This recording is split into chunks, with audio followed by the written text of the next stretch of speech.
Kids will be back in school before we know it, but before they go, there's a lot of preparation to be done, including doctor's visits. TV6's Houghton Hancock Bureau reporter Sarah Blakely has tonight's Your Health Matters. She talks with an optometrist to find out when a child should have their eyes checked.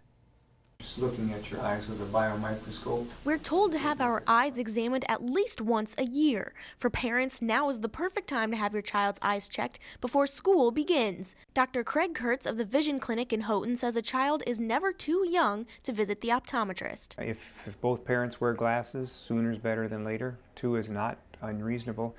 And you'd be surprised at how well a 3-year-old can do in an adult exam. They can do a lot. We have pictures instead of letters, and they can make a lot of judgments even at 3. A typical exam lasts about 45 minutes, and Dr. Kurtz says less than a fourth of his younger patients need glasses, but often gives kids eye training exercises to help with reading.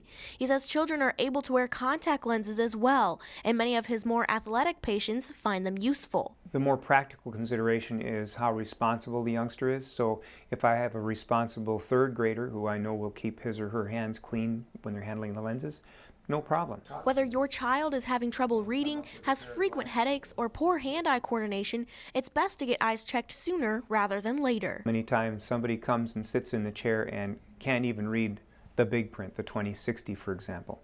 It comes on them so gradually they expect that, well, that's just how everybody sees.